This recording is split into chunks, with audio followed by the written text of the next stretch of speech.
D105 in Fraser.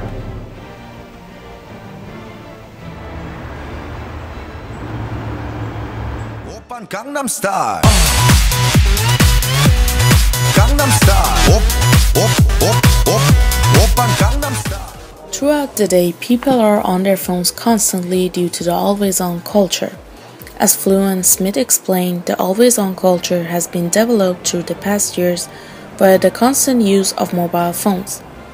By the year 2005, a phone was no longer just a phone, and due to technological convergence, it can have functions such as calculator, MP3 player, camera, calendar, and lots more.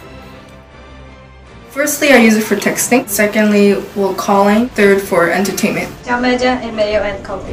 And texting. Texting, then Facebook, then checking email, then phoning. Text, and then Facebook message, and then phone calls. YouTube as number 1. Facebook as number 2. Tumble. Texting, and then we talk, obviously. Facebook, some games. Sometimes listening to music. Texting, game, social chatting. For texting. Text. I prefer texting. Texting is in a way more convenient. It's more comfortable in a way. Whenever I can't talk to somebody, I text. Sometimes it's good to communicate with people indirectly because it will reduce some conflict. Because I work all day, and it's the best way to communicate with other people all day without interrupting the workflow. I had one of those, tiny Nokia phones that you had to type everything in, like the 3 letters on each key. It took me forever. Completely interactive for one. It's just not a one-faceted tool anymore. It's a way for people to stay connected with everyone all day long instead of touching base with somebody once a week. This particular type of social media has definitely impacted the way people communicate. Instead of like long conversations, everyone has very, very short conversations now. You're connected and you're given accessibility everywhere you go. Communication's gotten a lot easier with the phones that we have today. It's just the first thing you go to because it can be your entertainment center, your information center, your communication device, your camera, everything.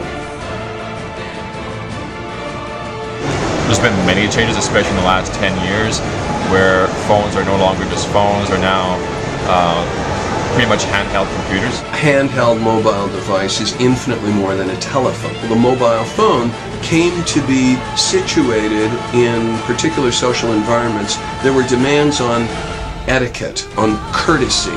People are demanding a lot more from their phones, wanting the social media aspect, more text messaging. Student demographics. They don't actually talk on the phone. It's a kind of strange thing to older generations. They text. I think ultimately there is a shift to text-based communication on mobile devices. And clearly those mobile devices have become infinitely more than a telephone. For the consumer, it's really opened up a lot of doors. In 2000, I remember selling data plans for $90 and getting 25 megabytes, where today that's unheard of. It's become a true business tool.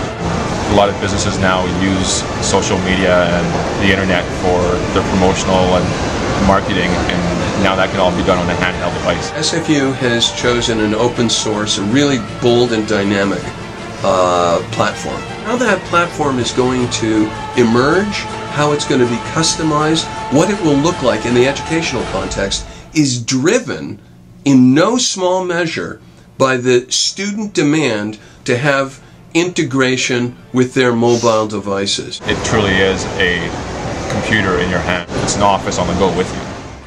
Technological improvements in the mobile phones have made our lives a lot easier. Do I understand the question correctly? Facebook. So you think that like phone is no longer a phone? Yeah. Yeah, that's yeah.